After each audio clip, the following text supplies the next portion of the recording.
So I have to ask you, what does Pan-Africanism then mean to you? For me, it was a surprise to hear André Blouin's story, where she was calling for the United States of Africa together with Kwame Nkrumah, and I was surprised. I also knew about the United States of Latin America with Bolivar. There was a moment in history where Colombia was banding together with Venezuela also to actually make a larger sort of bloc to actually against imperialism. But all of these movements were very threatening to the West.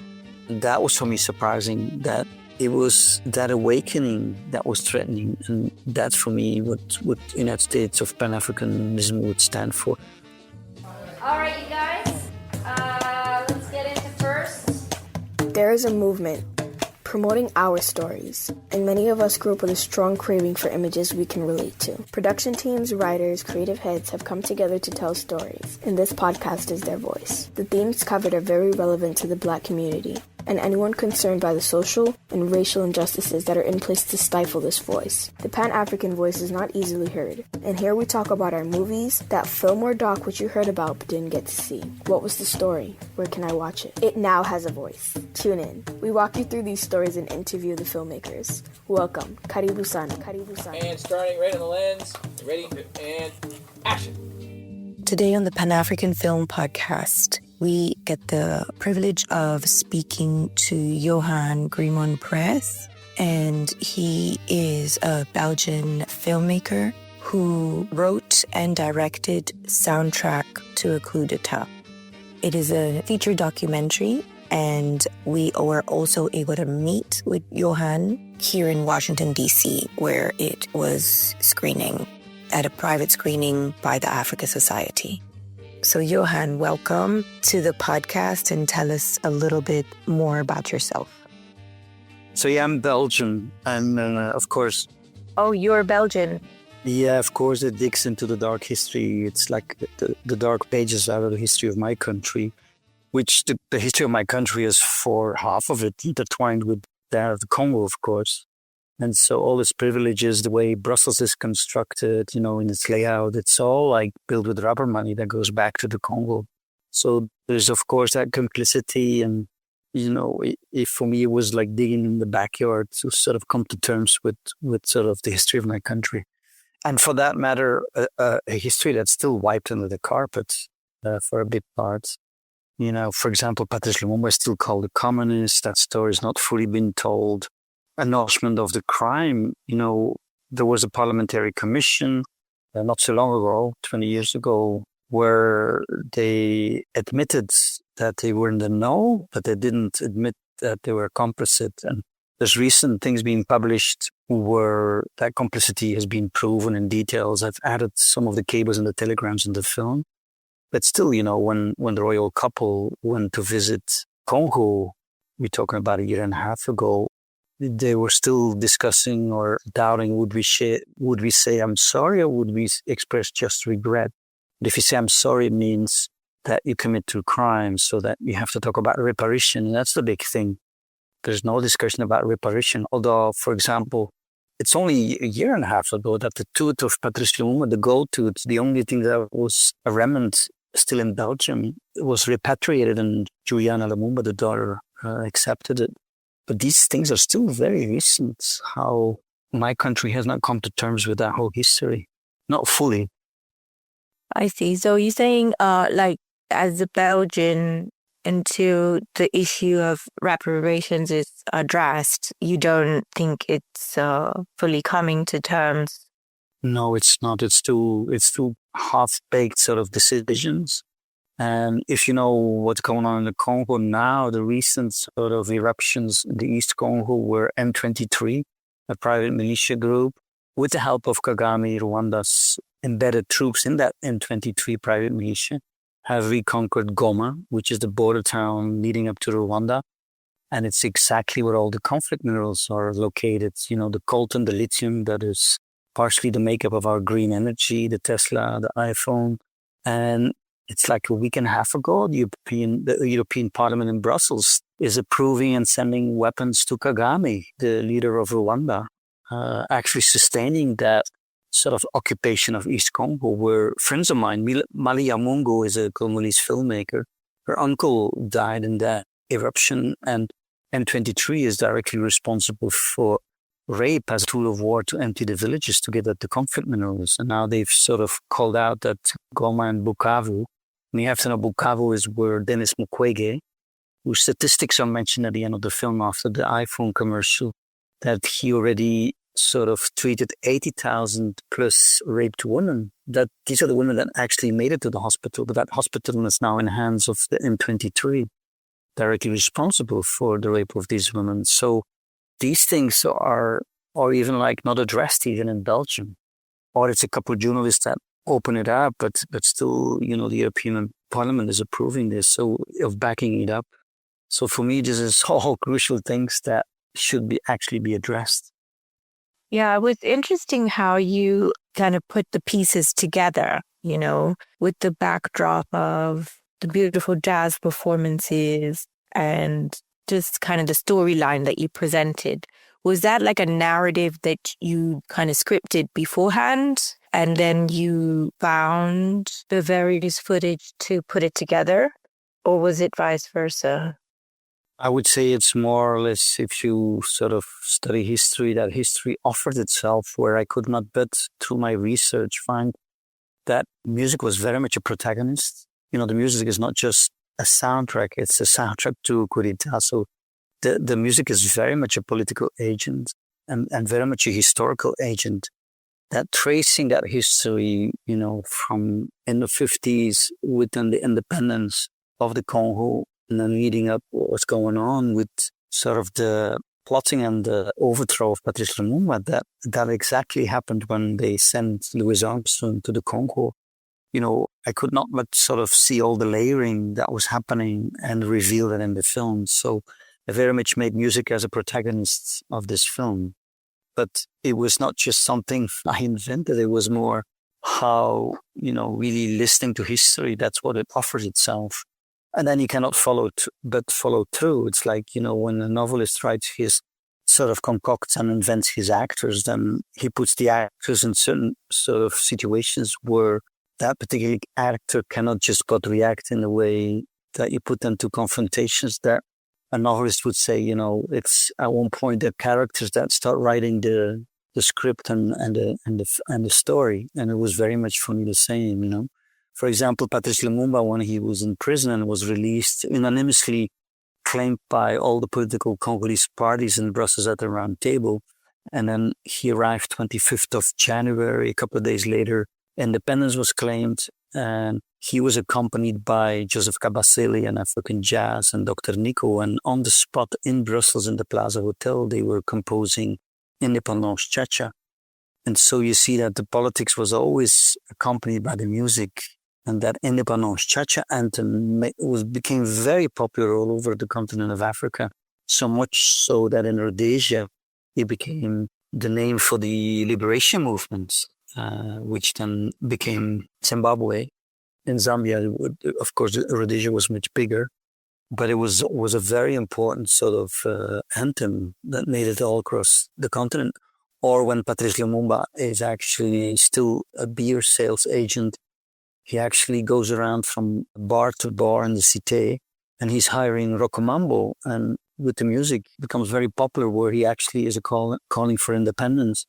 Giving beer for free in the Cité was very much a way of adding to his political campaign, where the topic of the day was, of course, shall we get a free country? Shall we get independence? And music accompanied him as well. You know, the bookending of the film, which opens with Max Roach's drum and then ends with Abbie Lincoln's scream, but it's Abbie Lincoln together with the writers, the Women's Writer Coalition, amongst Maya Angelou, the writer, and playwright Rosa Guy, that they organize and calling for all the women to protest the murder of Patrice Lumumba. That's going to be announced that same Friday, mid-February. And they do it in front of the Louis Michaud bookstore on 25th Street and 7th Avenue in New York. But it's the musicians that actually initiate that protest. And together with other musicians like Amir Baraka, Paul Robeson, Max Roach, Abbie Lincoln, they actually crashed the Security Council. And it's the musicians who initiate that protest. Also, for that matter, We Insist Freedom Now, which is very often, very much inspired. For example, Tears for Johannesburg, which is a track of that album, was inspired by the black woman in South Africa, apartheid South Africa, tearing up their passport because they were protesting. And it was the short film massacre that inspired Tears for Johannesburg, which is a track from We Insist Freedom Now. So there's a back and forth between the liberation, the independence movement in Africa, which on its own then inspired the civil rights movement. But jazz was very much part of that. And that scream or that protest in the United Nations Security Council was very much the opening salvo for the Black militant movement. But so the music sort of configures in there very largely. And then, of course, the jazz ambassadors that were sent out to win the hearts and minds of the global South, Dizzy Gillespie or Duke Ellington or Louis Armstrong, and then researching deeper each time I could make a connection to a coup d'etat. So you have the U.S. State Department, which there was the two Dulles brothers. Was Foster Dulles was the U.S. Secretary of State, and then Allen Dulles, his brother, was the head of the CIA. And there were two hands on the same tummy concocting that foreign policy, where one would send in, a black jazz ambassador, and underneath they would plot the coup d'etat. And I could trace it to Dizzy Gillespie in Syria, where Operation Straggle was buying up the Syrian government. That was the CIA. Duke Ellington arrives in 1963 in Iraq, and there's the very night of his first concert. There's a coup d'etat in the palace, 100 meters away from the concert. But that coup is actually a counter coup for a coup that was instigated also by the CIA. And then, of course, which is more featured in the film, is Louis Armstrong arriving in the fall of 1960, while the downfall and the assassination is being plotted on Louis Armstrong of Patrice Lumumba. So music was actually very much a historical age, and I could not but make music into a protagonist in the layering of the film. So did you find in your research the jazz musicians were aware they were being kind of, used in that way politically? Well, I think there was for sure, Dizzy would say, of course, we were used politically because we were sent to all the hot zones. Or he would also laugh and say, I didn't go over there to sugarcoat segregation back home. So he knew he was sort of, sent out to defend democracy, but it's very schizophrenic because back at home they were second-rate citizens and not allowed to vote yet. So the civil rights movement is in full swing. And in the meantime, they're sent out to defend democracy, which is ironic and schizophrenic, of course. But yeah, there's the quote in the film as well, where they say, we were the black kamikaze band, sending to all the hot zones, and the frictions where the Cold War was sort of, undefined, meaning Iran, Syria, the Middle East. At one point, Foster Dulles was very much afraid of the pan-Arab situation where Abdel Nasser was banding together with Syria, and they would make a pan-Arab union, which was at the time the United Arab Republic, which, existed for a couple of years, but it was a union between Syria and Egypt. And that freaked out the U.S. State Department. So they sent Dizzy and also Dave Brubeck, for example. Dave Brubeck arrives in 1958, and he's rerouted literally by Foster Dulles to actually go to Syria. But of course, I think that the musicians were in the know. Louis Armstrong at one point as well. But I would not say that Louis Armstrong was in the know that Patrice Lumumba was about to be assassinated. He heard about it when he got back home mid-February 1961. That tour was 1 year long. It was a very long tour. But when he got back home mid-February, he heard about Abraham Lincoln's protest at the United Nations and got really upset. So, he at one point even had dinner with Larry Devon, who was the head of the CIA, but I'm sure he did not know that he was the head of the CIA. And en plus, actually concocting at the very time that he was having dinner at one point at Moshe Chambe's house, which was the marionette president of the Katanga secessionist republic, which was succeeding from Patrice Lumumba's unified Congo. And Louis Armstrong was sent to this country, a country that was not ratified. He stayed with Moshe Chambe, the leader, and was having dinner with Larry Devon, the head of the CIA, having dinner with the U.S. Ambassador Timberlake, who actually refused Patrice Lumumba to have a visa to the United Nations, the 15th General Assembly, and then also the Belgian advisors. And Louis Armstrong is sitting there and still, Premier Trombone is explaining how they were siding with Lumumba and that they were grilling Moshe Chambe, telling, Louis Armstrong was telling him, you're in bed with big money, you better take care. But he was not in the know that actually in front of him was sitting Eli Devlin, the head of the CIA. He was undercover as an agriculture advisor. So I'm sure he would not know that he was actually already concocting the murder of Patrice Lumumba at the same time. But of course, he knew about the volatile situation in the civil war in the Congo, because Lumumba and Mobutu's troops were both sort of putting down arms for 2 days when Louis Armstrong arrived. So it's very schizophrenic on several levels. How long have you been researching? Sounds like maybe a lifetime, but I dare ask. No, for me, the film was a learning curve as well. I started on the research 2017 somewhere. And so, it was specifically for this film, writing the script, the story, collecting stuff. But it was a learning curve. There's a lot of stuff that I did not know, that I didn't learn in school, especially when it comes to the Congo, because as a kid, you hit over the head with images of the Congo, but they're all deformed or misinformed, and you don't really get to the bottom of what was going on. And so for me, it was also a surprise to learn that actually the monarchy was involved, that literally there was an assassination where the CIA was a part of, and that it was much deeper than I actually ever imagined. And so it was a learning curve as well. So 5, 6, 7 years.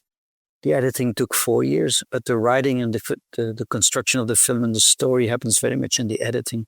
Was here you don't work with sort of a pre-written script. It's the archives that also redirect the way you're going to concoct and construct the story, of course. Like this, for example, William Burden, the audio that we found at the Columbia University Diplomatic Studies, we found the audio of William Burden, and this was the president of the Museum of Modern Art, but he also was a CEO of Lockheed, advisor to the Pentagon, who was appointed U.S. ambassador to Brussels. But he was also a secret CIA spy, and he had sort of mining interests in the Katanga. He had stakes in the Katanga mining industry. But here we found cables that he was sending to Alan Dulles, and he literally spills the beans in this audio where he said, I was siding with the Belgians in the assassination of Patrice Lumumba. And I fell from my chair when I read this, and so we sort of reorganized the edit of the film to make that really as a crucial element in the unfolding of the plot of the film. Yeah, I can imagine that it was very much a case that as the plot unfolded, the story took shape. That's how I imagined it. I also wanted to touch on the aesthetic of it. It's very much, well, to me at least, it appeared like very influenced by the 70s kind of blaxploitation looking graphics and fonts. Does that sound right to you? Yeah, these are actually, it's the Blue Note labels, that was a jazz label, the Blue Note jazz label, which started already, in the 60s. They had black and white pictures, but they made it sort of very colorful, where they had sort of one tone over an album, and then they would have a contrasting typeface that would sort of go in contradiction with that. And we inspired ourselves on the Blue Note. We even have a couple of Blue Note albums in the film, like Art Blakey one, and then we have John Coltrane, which are literally called the Blue Note labels, but then we actually imitated that style and use it for the musicians, but then we thought, why not use it also for the politicians? So while I feel that the music is very much a protagonist, even a political protagonist, we treated the politicians also as, in a sense, in its design also, we pulled it through how the musicians get their label, the politicians will get the same label. But we would even put it further in the editing, where we would use political speeches or UN votes as sort of lyrics for the jazz compositions. And that's the way we were conceiving the editing.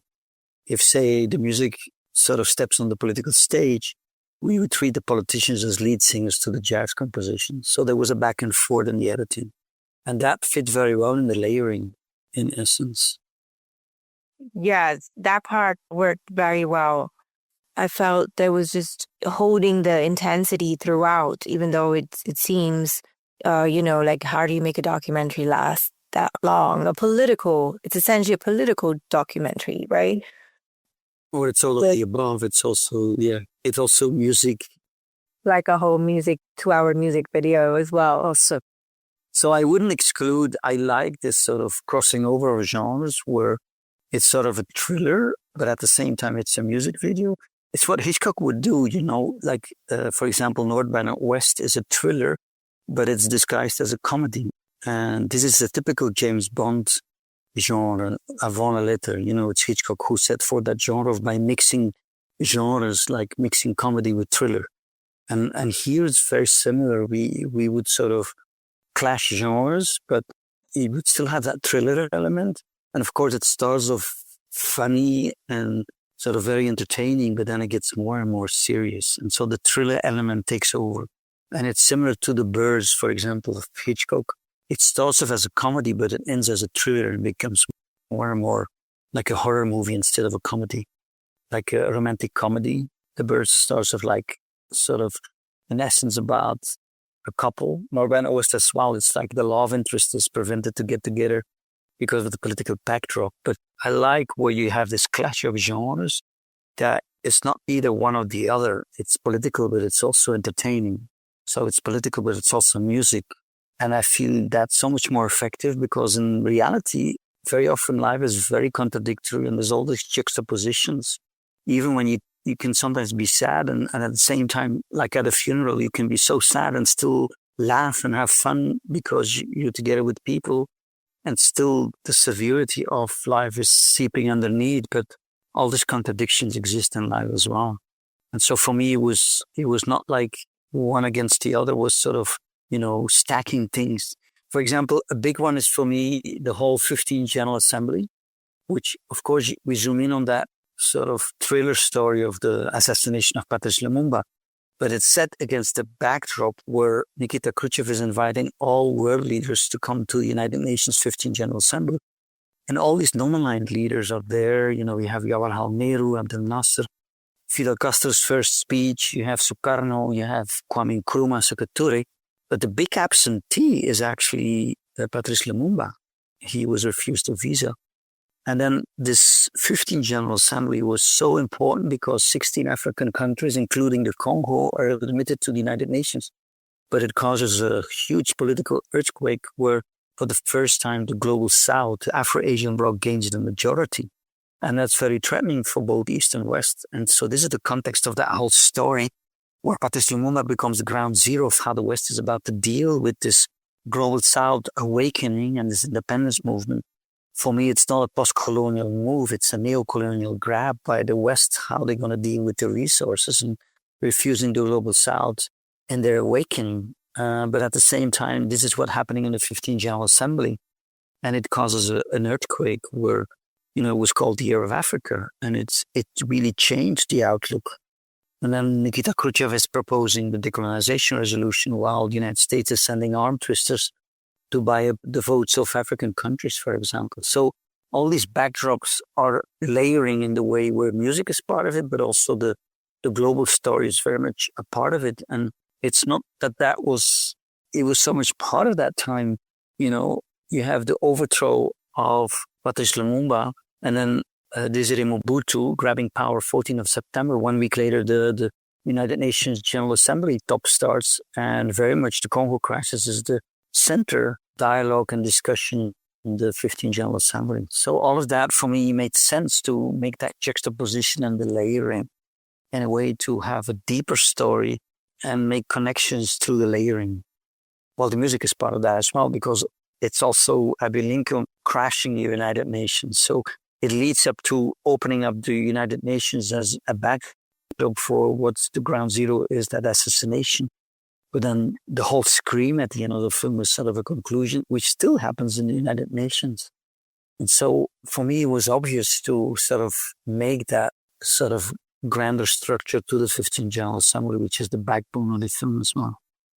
Yeah, and those were, I think, were the real aha moments for me, like even as I claim myself to be a Pan-Africanist and bit of a historian, but those connections you made between, how it all came together, even after, he was murdered, was really interesting. And what drew you into that story and kind of, it made me wonder what was like the chicken and egg there.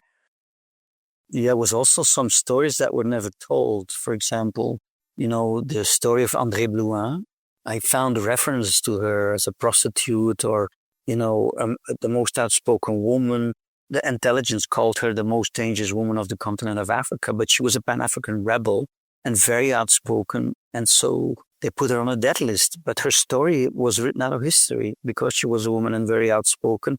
And I couldn't find anything else. I had to research and look for her memoir. I got in touch with the daughter, Yves Blouin, who became very much an advisor to the film. And then I have to say, history has a way to find redemption, because the book, the memoirs, were just 1 month ago republished, 1 year after the film came out. The memoirs have been republished by Verso, by the daughter, Yves Blouin. And Yves Blouin sent us an envelope roll of film. And then we found images of André Blouin, who was the advisor and chief of protocol and speechwriter for Patrice Lumumba. And we found images of her in Leopoldville, Kinshasa, at the time, when she was working for Patrice Lumumba. And that for me was so crucial to also include that in the film.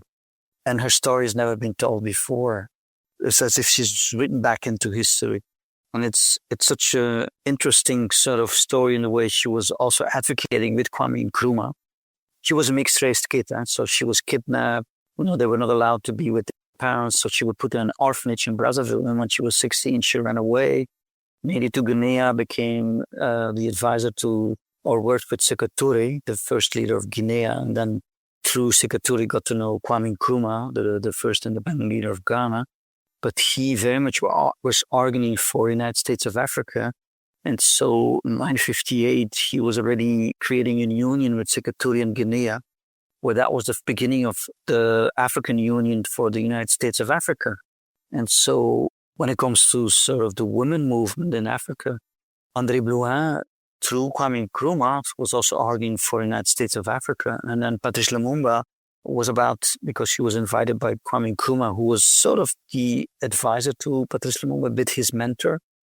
And Leopoldville would become the capital of the United States of Africa. But all of that was very threatened for the West. But André Blouin was very important as a key figure in this whole movement as well. Things that I didn't even know, if you talk about the United States of Africa, that there was ever ideas to actually make a United States of Africa and have a union, asking Niger to join. Mali was part of that union in the beginning. Major Keita became part of that. And then the next person joining would be Patrice Lumumba with Congo joining the union, the Pan-African Union in the United States. To me, that was all very also surprised me and a story that I never was told or learned about. So that for me was crucial. I see. Something that also really struck me in how you were telling the stories was the use of silences. It's actually something I'm going to be focusing on. We also started a retreat for screenwriters. So we do a retreat that kind of moves around so that the structures, the networking in itself. And the next edition in Kenya, the theme is centered around writing silences. And just couldn't help notice, how you used the silences. I mean, the music was so powerful that when it stopped, it was really making a point. And I think that's when it all suddenly became intense, right? Right. That was sort of another strategy. The film has just been released in Kenya. I was playing in Nairobi, I think a couple of weeks ago, where it was released as well, the film. But the silence is just sometimes taking away the silence suddenly reveals much more than actually too much screaming, right? And that was another device where, for example, with John Coltrane, which it's a concept that we found also Belgian television was partner. But at one point, the music fell away and we saw the pain, the heart-wrenching pain on the face of John Coltrane. And suddenly that seeped through where, as a serendipity, we thought, why not keep it as such? But, I think also history is also so much about what's not written down.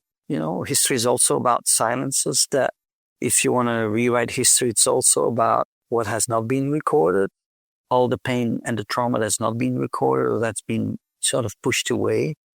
For example, another silence to me, but it's more in the layering of the film, is that we found the We Insist Freedom Now album in its entirety being broadcast on Belgian television. It was, an hour and something concert that was in its entirety broadcast in 1964. But the silence there is also, when that has been broadcast for a Belgian audience, there is a genocide happening at the same time that this scream is being heard on television. And so, again, this is the flip side of something that you would not realize. But it's, again, what is silence? Even with such a loud scream, what is silence that is not talked about? And for me, this is the flip side in the film as well, that you have the scream, but underneath, I wanted to allude to the 1964 genocide of the Belugas in North Katanga, and still up till today is not acknowledged in Belgium. And so you have all these things that are contradictory juxtapositions. Or it's also in sort of the confrontation between the very intimate home movies. For me, that's the heartbeat of history as well, where the clash between the very intimate moments, like, for example, the films or André Blouin's footage that was never out there in the world, but it's also the silence of a woman that was not heard or written out of history. And so you feel the heartbeat of history when it comes to that clash between intimate images, the home movies that we got from Nkole Jean Bofani, the Belgian-Congolese novelist as well, who reads from his novel. And again, he alludes to all the conflict minerals, that all the minerals that were sourced from the Congo that actually never made it back to the population. It always sort of was fueling war. But what's not talked about is that sort of the stealing of all the minerals from the Congo never made it back to actually as resources to enrich the population itself. And so again, this is the silencing. Of course, it's not literally the modus operandi of the film that I'm talking about, but it's also the whole sort of essence of how history is sometimes creamy, but it silences of what else we don't hear about. If you hear about weapons of mass destruction of U.S. administration calling for war to invade Iraq, it's what's not heard about sort of, and still, what's going on in Iraq or Yemen for that matter, or Gaza. It's about the silencing and the things that you don't hear. Mahmoud Khalil, for example, who was leading the protest at Columbia University, he's put in custody. Or, the Oscar winners, the Palestinian film, he's been attacked, one of the Oscar winners, the Palestinian filmmaker. And all these things are silenced. What's going on in Ethiopia or Sudan or East Congo is wiped on the side of all sort of the banal sort of glamorous stories that you hear in the media, but it's silencing what else is in the world of the global south that you don't hear about. And so for me, these are more the silences that you don't hear, but that is embodied by the silence of John Coltrane playing, but you don't hear him. And it's about being silenced. It's also about this whole connotation of being silenced in history. Yeah, there's definitely that. And obviously a journalistic component. Is that right? Like to the whole story in terms of, revealing some truths that haven't always been in the media, as you say. Is that right? Yeah, and it's in the fictions where, silence can be very screamy. The silences sometimes are even more heart-wrenching. And it's right at the moment of when we referenced the genocide in 1964, where bombs were being used by the Union Minière, the very ones that are sourcing the minerals. They're also making the dynamite to actually silence the population. But it's much deeper how that silencing is part of history as well. Yes. So I have to ask you, what does Pan-Africanism then mean to you?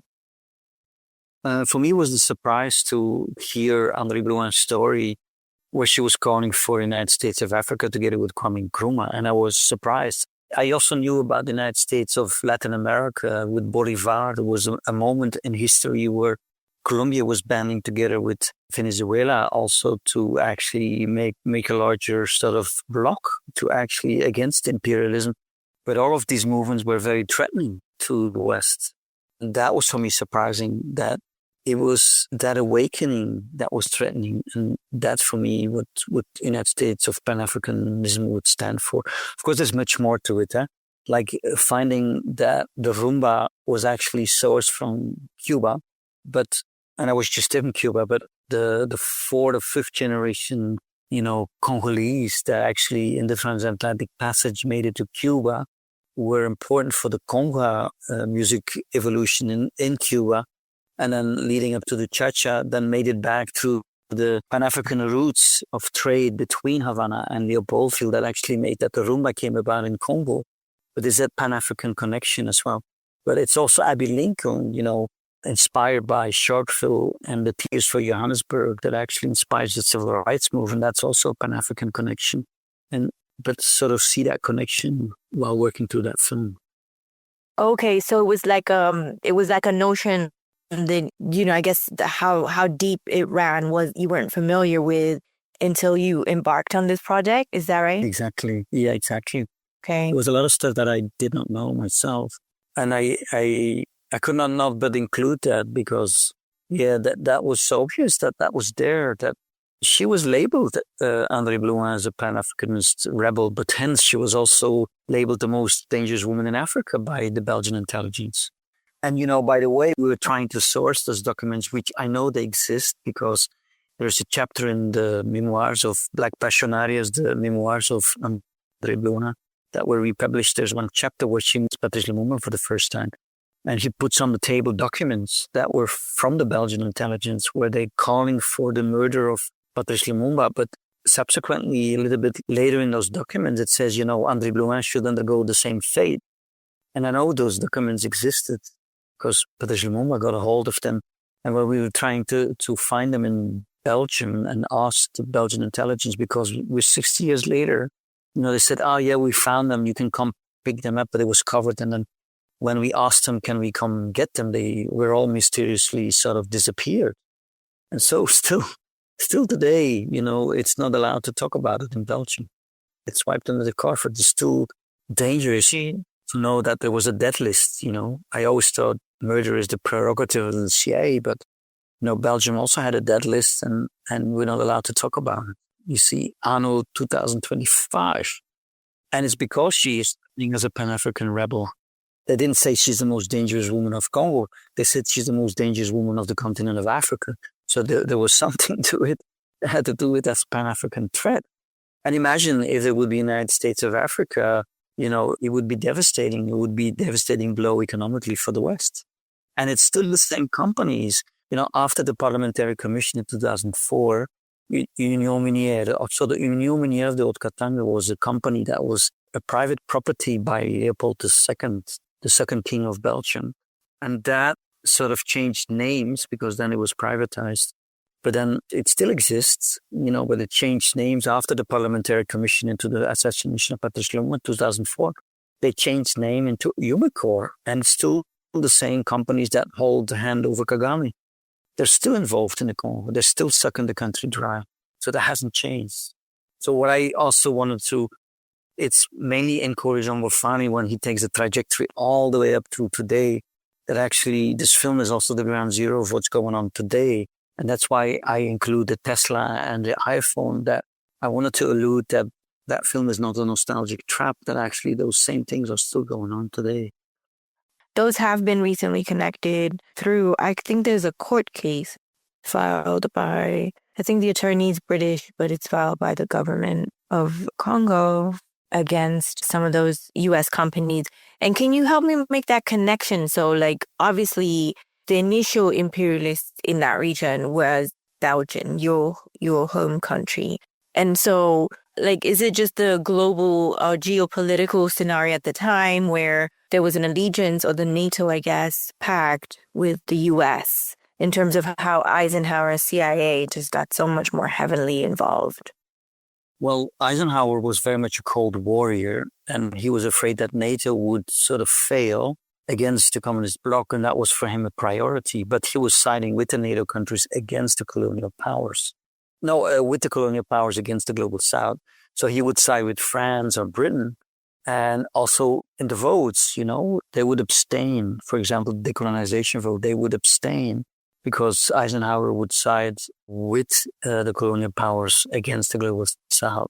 And the same for Belgium, because at one point Belgium even threatened. There was our Prime Minister, Minister of African Affairs, who then is the Secretary General of NATO, Henry Spaak, who then threatened to actually step out of the NATO with Belgium. And even there was talks about our Minister of Foreign Affairs, Wigny, who threatened to get out of the United Nations as well. And we're talking all like in the time span of 1960 when Congo was just about to become independent. And that was very threatening for Eisenhower. And so he was afraid of that NATO would crumble, which was for him more threatening than actually the global South. And then there was a bit of a change because the African Bureau was set up and Nikita Khrushchev, East and West were both scrambling to sort of gain influence within the African continent. And so, of course, there was sort of a back and forth. But Kennedy was maybe more into sort of trying to push, getting closer to the global South.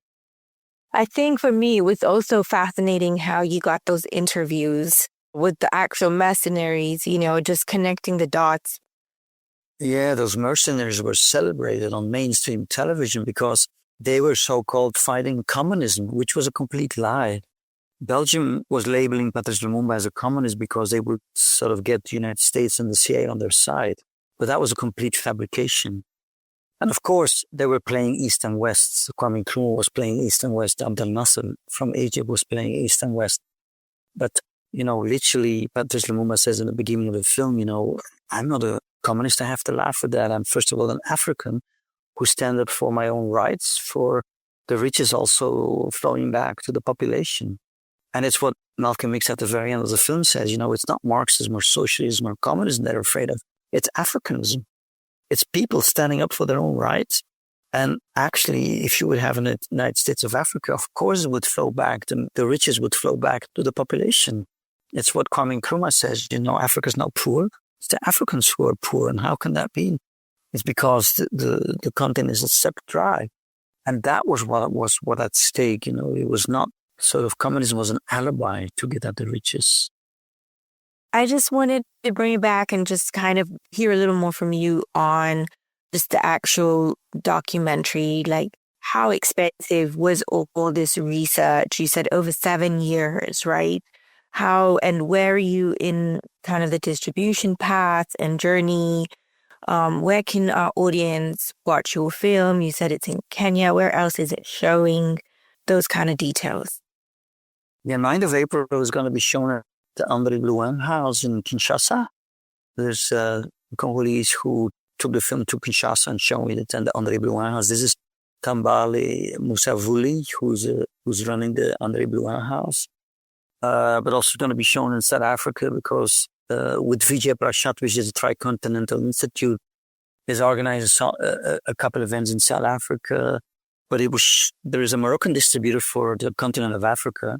So it's going to be shown in several countries in Africa, but also won a big prize at El Gouna Festival in Egypt. And of course, it's distributed worldwide as well. It's just had its release in the United States. It was running in the cinemas, so it's quite surprising that it was running from November all the way up to sort of now March for a documentary of that length to be in the cinema. Usually it's 1 week and then it's taken out of relation. And Belgium has been showing since September. And it's still showing today in mainstream cinemas. And so you have to know that this documentary taken up 2 slots, which people said, we're never going to be able to distribute this film because it's taking up 2 slots in the cinema.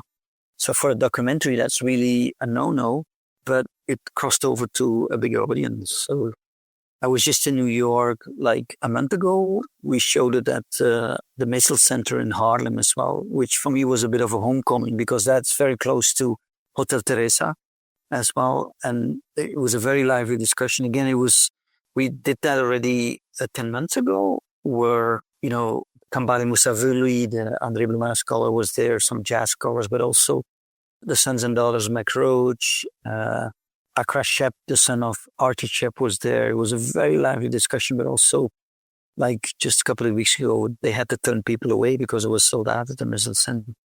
And so for me, this is interesting because it's a bit of a homecoming. And when we premiered in Brussels, we premiered at the Vendôme, which is in the Matongi neighborhood, which is the Congolese neighborhood in Brussels. And so it was very much organized by the local Congolese community together with Marie-Dawn Mama, which is the singer who embodied the André Blouin house, the André Blouin voice.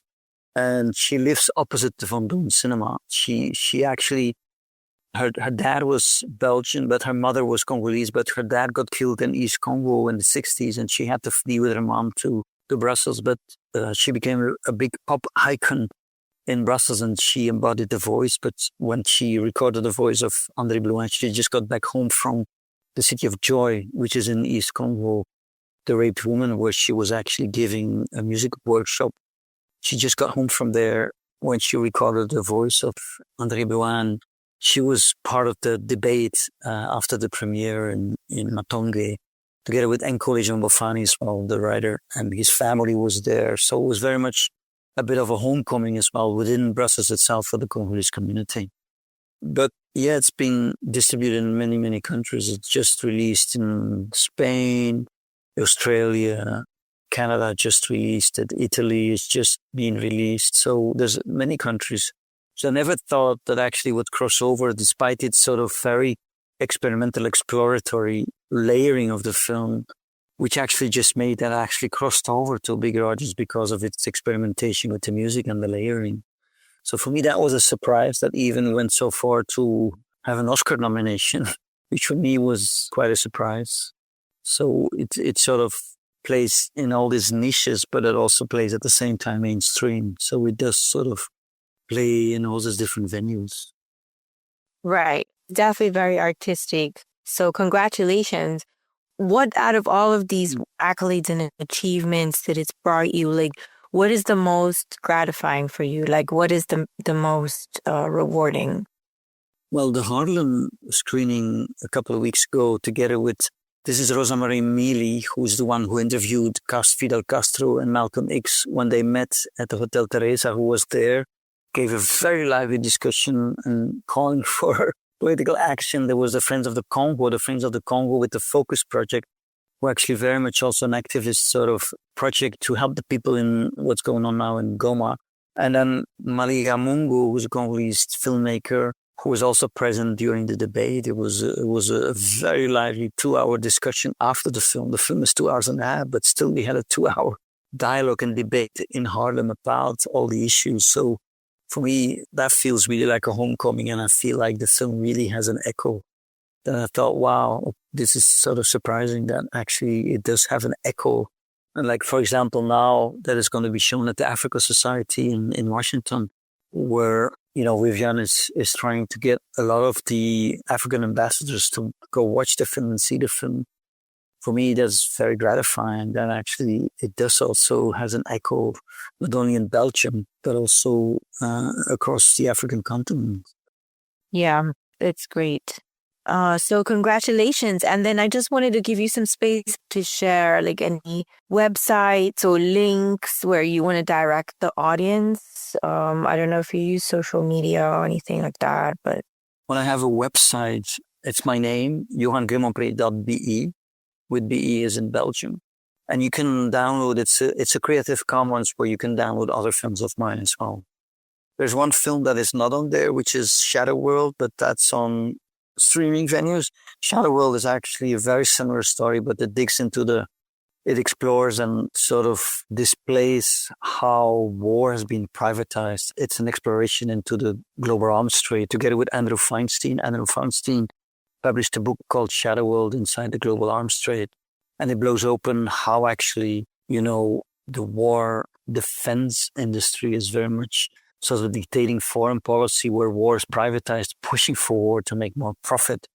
He had first-hand accounts when he was the advisor of Nelson Mandela in South Africa, being a member of ANC, Mandela's party, as an MP, as a member of parliament, and advisor to Nelson Mandela, were subsequently to the successors of Nelson Mandela, Jacob Zuma, and also Thabo Mbeki, who, and mainly Jacob Zuma, with the ANC party that were involved with a corrupt deal where they got bribe money, 300 million pounds to actually being pushed to buy a plane from British airspace system, where Tony Blair was involved with this corruption. And that set forth the whole sort of exploration into the global arms trade that led to a bigger arms trade with 1 billion smear money to Prince Bandar bin Sultan of Saudi Arabia, where Margaret Thatcher and Tony Blair were involved as well. But this is a previous film called Shadow World. And then there's Double Take, another film of mine, and Dull History, which you can download for free from my website, which is www.johangrimonprez.be. And another one. Thanks again for tuning in to another episode of the Pan-African Film Podcast. We are now on Spotify and Instagram. Just search Pan-African Film Podcast to follow and like us there. Our new platform is 360 Africa. That's 360 Africa. And we want to thank our Kenyan Vibe partners. Shout out to the KV Squad. Last but not least, we thank our editor Ace. Please send us your feedback, like, follow, and comment.